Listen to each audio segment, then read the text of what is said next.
She needed a quiet place to practice violin, so they kicked me out. I was 17. No warning, no backup plan, just a suitcase, a tear-stained pillow, and a front door that would never open for me again. All because my little half-sister Sophie couldn't concentrate on her music with me in the house. They chose her over me. And not just once again and again until I vanished from their lives, but 15 years later they came crawling back. Not out of love, but desperation. And when they begged me to save their precious Sophie from prison, I gave them a deal. Admit to the world that you abandoned me or lose her forever. Have you ever been replaced by your own family? Tell me in the comments. And if this story makes your blood boil, hit like, share it, and subscribe now. We're just getting started. Emily had once believed she was special, the golden child of a loving single mother. Her world was filled with bedtime stories, homemade cookies, and whispered promises of forever. But everything changed when her mother remarried a man named Richard Stern, distant, always watching. And when Sophie was born, the warmth in their house turned to ice. Suddenly, Emily was too loud, too emotional, too inconvenient. Every bad grade, every sibling quarrel, every sigh from Sophie became Emily's fault. Her room was moved to the attic. Her voice was silenced at the dinner table. And one day, without warning, she was handed a bag and told to leave. No money, no goodbye. Just the message, "This house isn't for you anymore." She didn't cry, she didn't beg. She disappeared. 15 years later, Emily was no longer that abandoned teen. She was a top-tier attorney with everything they said she'd never have. And when karma finally knocked on their door, it wore heels, a sharp blazer, and her name, Emily Graves. Emily never forgot the way silence replaced affection in her home. When she was 9, she remembered waiting at the kitchen table, with a crayon drawing clutched in her hand, a bright picture of her and her mom holding hands under a rainbow. But instead of praise, her mom sighed and said, "Emily, you're too old for this. Go help Richard with the dishes." She did, even though Richard never looked her in the eye, never said her name. He always called her the girl. When Sophie was born 2 years later, that's all Emily became, the other child. She wasn't allowed to hold the baby. When she asked why, her mom said, "You're too loud, Emily. You'll scare her." Later, when Sophie cried, it was Emily's voice that got blamed. When the house was messy, it was Emily who got scolded, even though she was the one cleaning. Her school awards went unnoticed. Her birthdays passed with store-bought cupcakes, while Sophie got princess parties and ponies. Every time she tried to speak up, she heard the same phrase, "Don't be dramatic," as if her pain was performance. By the time she turned 13, Emily stopped speaking at dinner altogether. School became her only escape. There she was, someone, a bright student, a sharp debater. Teachers praised her. Friends admired her drive. But at home, her achievements were invisible. She once brought home a regional essay competition trophy. Her mom barely glanced at it. "That's nice," she said while helping Sophie practice piano. That same night, Emily heard them arguing behind closed doors. Richard's voice was harsh. "She's too much, always demanding attention." Her mother whispered back, "She's just jealous of Sophie." That sentence shattered her. From that moment on, Emily stopped trying to be seen. She worked. She saved money from tutoring classmates. She ate quietly, stayed in her attic room, and planned her escape. Still, nothing prepared her for what came next. At 17, right before her final exams, she was called downstairs. Sophie sat on the couch, fake crying into her mom's lap. Richard stood with arms crossed. "She can't concentrate with all your stomping and door slamming," her mother said coldly. Emily stood there confused. She hadn't made a sound all week. "She needs peace," Richard added, "and you being here is ruining that." Emily's heart sank. "Are you saying I should leave?" Her mom didn't even meet her eyes. "We think it's best, just until Sophie finishes her music evaluation. A few months. You're almost an adult anyway." A few months. But she knew what it really meant. Her suitcase was already packed. That night, Emily slept in the back of a friend's car, then on a friend's couch, then a shelter. She took on 3 part-time jobs, waitress librarian, and night janitor, all while finishing high school. Nobody came looking for her. Not one call, not one message. She was forgotten. But something burned inside her, not just anger, but purpose. She swore to herself, "They don't get to define my worth."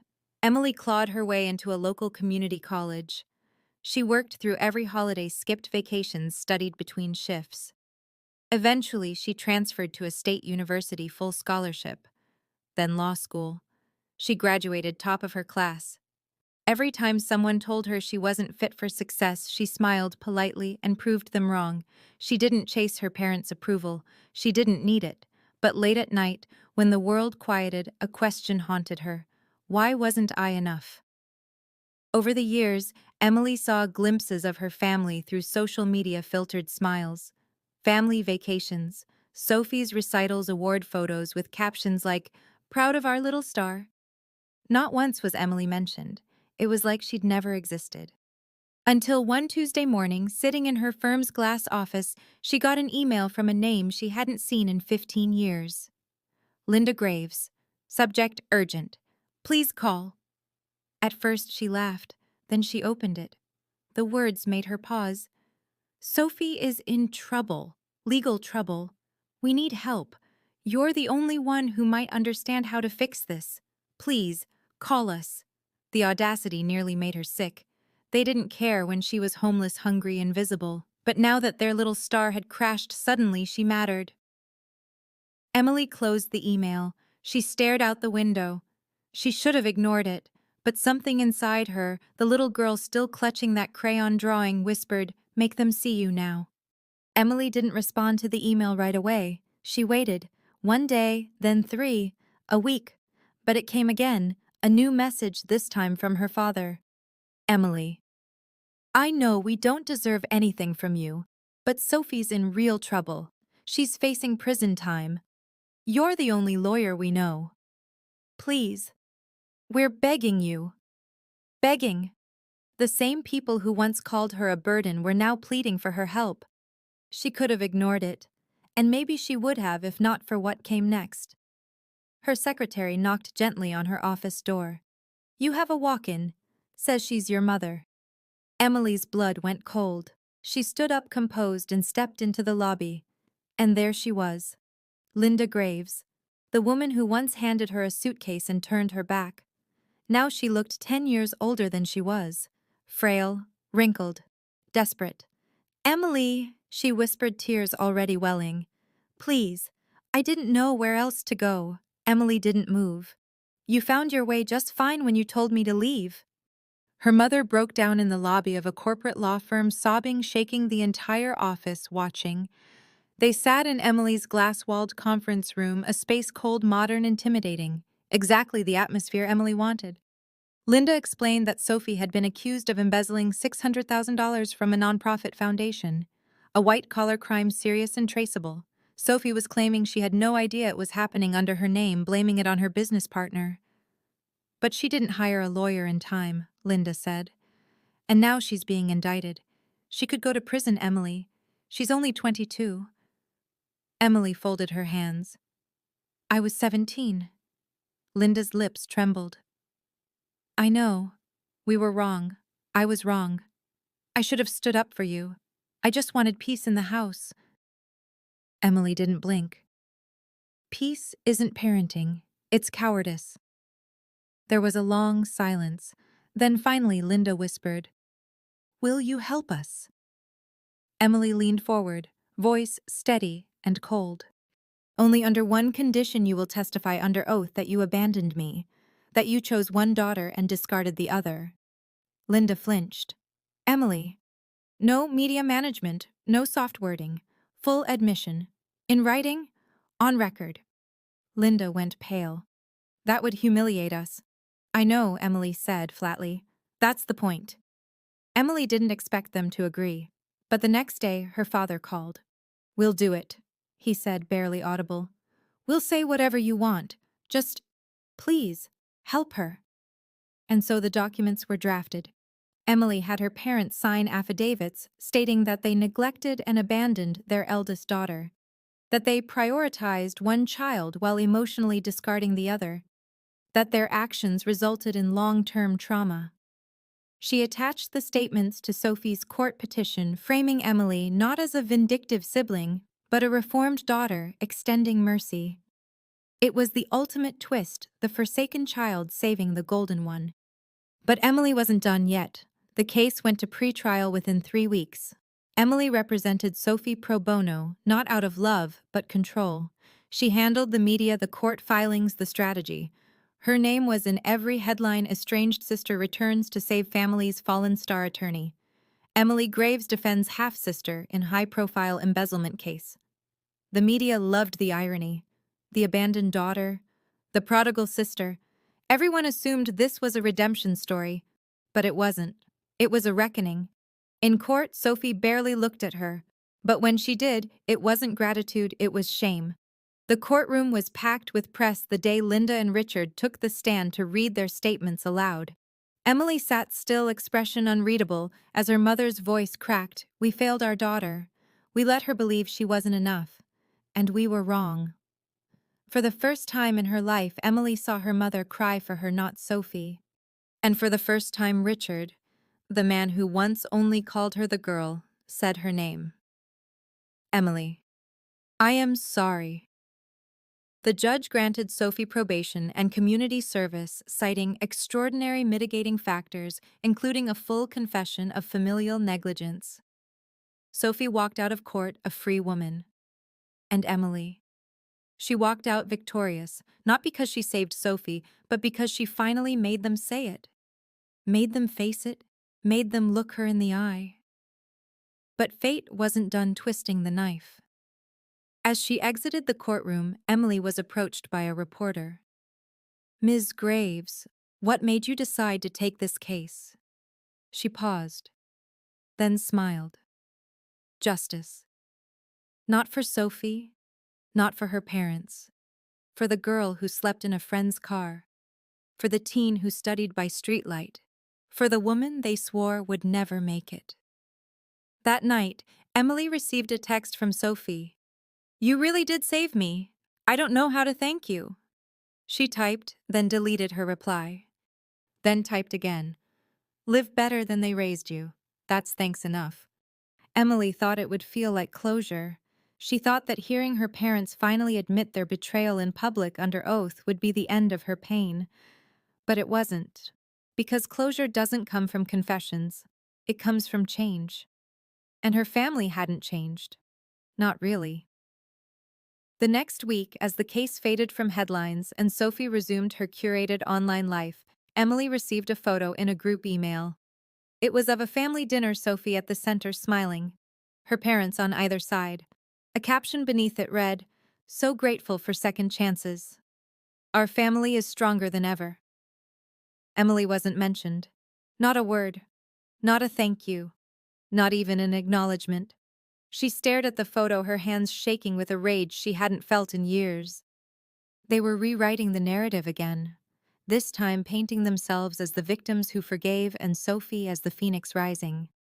And she, the woman who had orchestrated the legal miracle, she'd been erased again. That night she didn't sleep. She sat alone in her apartment, surrounded by diplomas, leather-bound case files, plaques from legal institutions, symbols of her worth, her climb, her survival. None of it felt like enough. She poured herself a glass of wine, then another, then stood in the dark, staring out the window, a skyscraper of success built on nothing but pain. For the first time in years, she cried. Not from sadness, not from nostalgia, from fury. "What more do they want?" she whispered. "What more do I have to give?" The memory came rushing back. That night at 17, sitting on the curb with her suitcase, waiting for a bus that never came. The cold, the hunger, the terror of being disposable. And now, after everything, they still chose Sophie, still centered her, still treated Emily like a footnote in her own damn story. 3 days later, she received a call from Sophie. "Hey," her voice sounded hesitant. "I wanted to invite you to dinner. Family dinner. Just us four. No lawyers. Just closure." Emily's jaw clenched. Closure. She should have said no. But something inside her, a raw, bruised part that still wanted to be seen, whispered, "Go. Make them see you, for real. One last time." The dinner was held at her parents' house, the same one she'd been thrown out of. Nothing had changed. Same cream-colored walls. Same photo frames, only now filled with Sophie's milestones. There were no pictures of Emily. Not one. They greeted her like guests greeting an outsider. Polite smiles, stiff hugs. Her mother made lasagna. Her father opened a bottle of wine. Sophie was radiant, laughing, telling stories, dominating the conversation, and the more she spoke, the clearer it became. This wasn't about Emily. It was about Sophie's redemption arc. Her way of proving that the family had moved on, and Emily's role was simply to play supporting actress. Halfway through the meal, Sophie leaned in. "I really want us to be close again," she said. "I know we didn't grow up like sisters, but we can rewrite that now." Emily raised an eyebrow. "You mean start over like nothing happened?" Sophie hesitated. "Well, the past is in the past. Let's just move forward, right?" Her mother nodded. "Exactly. This is about healing, letting go, letting go." Emily put down her fork. Her voice, when it came, was low, controlled, lethal. "You want to heal? Start by remembering." The room went quiet. "Remember the night I slept outside in the rain? Remember when you threw out my journals, my clothes, because Sophie needed closet space?" Her father looked down. Her mother blinked fast. "Remember when you told me I wasn't good, that I made the house feel heavy, when you said I was too angry to be loved?" Silence. Stiff shoulders. Eyes darting away. "You think signing a piece of paper makes that go away?" Emily stood, her voice rising with each word. "You didn't invite me here to heal. You invited me to clean up your mess and make you feel better about it." She turned to Sophie. "You say you want a sister. Where were you when I had to steal food from gas stations, when I walked 2 miles in snow just to make it to a night shift?" Sophie whispered. "I didn't know." "You didn't want to know?" "None of you did." Her mother reached for her hand. "Emily, please." Emily pulled back. "Don't touch me." A beat passed, then another. She looked around one last time at the house that used to be hers, the family that never was. Then she picked up her coat. And as she walked toward the door, she turned back one final time. "You wanted forgiveness. You wanted the story to end with grace. But the truth is, I don't owe you that." She left, not in anger, not in bitterness, in clarity. Back in her apartment, she lit a candle, not for prayer, not for peace, but to mark something sacred, the death of the girl who needed their love. She wasn't that girl anymore. She was a woman who had survived abandonment, betrayal, and erasure, and still built a life with meaning. They didn't get to rewrite her anymore. She would write her own ending, and it would not begin with "once upon a time." It would begin with "they left me, and I rose." It had been 3 weeks since the dinner. Emily hadn't returned a single call, ignored every message. Her parents tried again. Apologies, explanations. Even Sophie's voice on voicemail awkwardly saying, "I think you misunderstood." But Emily didn't misunderstand. She understood perfectly. She understood that people say sorry when they feel uncomfortable, not when you still feel pain. She understood that her role in their story had never been as a daughter, only as a contrast, a shadow, to make Sophie shine brighter. For once in her life, Emily didn't feel like fixing things. Instead, she pulled away, canceled meetings, took time off work, let herself feel the weight of it all, the years of swallowing rage, the loneliness disguised as strength. And then she did something she hadn't done in a decade. She went home, not to them, to herself. She booked a tiny Airbnb cabin near the woods. No phone service, no internet, just trees, birds, and quiet. The first 2 days she did nothing but sleep and walk. No makeup, no court shoes, no armor, just Emily.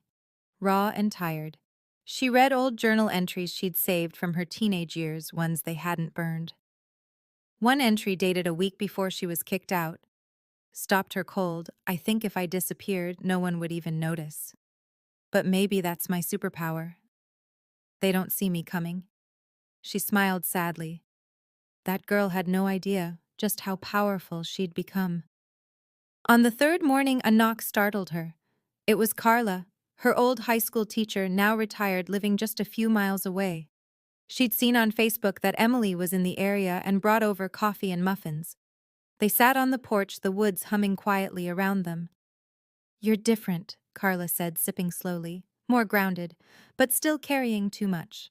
Emily laughed. "Story of my life." Carla looked at her gently. "You always had this fire. Even when they tried to put it out, I knew you'd survive." "But surviving isn't the same as healing." Emily looked away. "What if I don't know how to heal?" "You do," Carla said. "You're just scared that if you stop fighting, you'll disappear again." That hit something deep. Emily had spent so long proving she mattered that she didn't know how to exist without a fight. They sat in silence until Carla stood to leave. At the door, she paused. "You've already won, Emily. You just haven't allowed yourself to live like it." Those words stayed with her. That night, Emily lit a fire in the fireplace and pulled out her laptop. Instead of opening a legal document or court case, she opened a new document, blank, untitled, and she wrote, "I was born into a family that didn't see me, but I saw myself. And that saved me." She kept writing, not to be strong, not to prove anything, just to let it out. 2 weeks later, Emily returned to the city. But this time she didn't return as the woman fueled by resentment or revenge.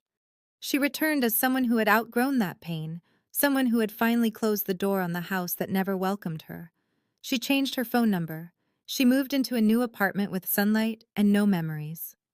She took a sabbatical from her firm and began consulting for advocacy groups that supported homeless teens and estranged youth kids like she once was. And then one crisp morning in October, she made a choice. Not out of anger, not out of guilt, out of clarity. She drafted a letter. "Dear Linda and Richard, I will not be attending any more family dinners. I will not continue this cycle of surface-level apologies and rewritten history. I forgive you, but forgiveness does not mean access. It does not mean I owe you my presence, my stories, or my loyalty. I've made peace with who you are, and I've made peace with who I am without you. Please do not contact me again. I wish you peace. But I choose myself now. Emily." She didn't send it out of spite. She sent it out of peace. It wasn't about revenge anymore. It was about release. That was the day Emily Graves stopped living for their approval, stopped surviving, and started living not as their forgotten daughter, but as her own whole self. A month after Emily sent the letter, she was invited to speak at a national legal conference on restorative justice. Her story had quietly inspired many, especially her work with youth who, like her, had been thrown away by the very people meant to protect them. The keynote was live-streamed. Thousands watched. But what Emily didn't expect was who else was watching. A viral clip began circulating the next day, a snippet from her speech "I was cast aside at 17, called dramatic, difficult, disposable. But I built my own table. And now, those who once erased me, they watch from behind velvet ropes hoping to be let in." It exploded online. Millions of views, thousands of comments. She didn't name names, but everyone who mattered knew the story. Journalists dug up court records. Emily's name was praised. Sophie's was scrutinized. The family that once silenced her had now become the subject of public conversation. Her parents were approached for interviews. They declined. Sophie's brand deals were paused. Family-first companies didn't like the headlines. Her social media accounts went private. And Emily, she didn't gloat, she didn't taunt. She simply posted a quiet message on her firm's website. "We believe justice starts at home." She never looked back. Because the people who once threw her out were now locked outside her world, not with vengeance, with consequences. Emily no longer flinched when someone said family, because she'd redefined what that word meant. It wasn't about blood obligation or pretending, it was about respect, boundaries, and truth. She found peace not in reconciliation, but in release. She no longer needed apologies, she no longer needed to be chosen, because she had chosen herself. Some weekends she volunteered at shelters for teens without homes. Other days she wrote not legal briefs, but personal essays, memoir pieces, even poetry. One morning, sitting at her favorite park bench with a coffee in hand and sun on her face, she realized, I'm not angry anymore. Not because the past didn't hurt, but because it no longer controlled her. Her story wasn't about revenge. It was about reclamation, of power, of voice, of worth. And that more than any courtroom win was her greatest victory. If this story resonated with you, share it. If you've ever felt unseen, tell us your story in the comments. And if you believe healing begins with self-respect, subscribe. You're not alone.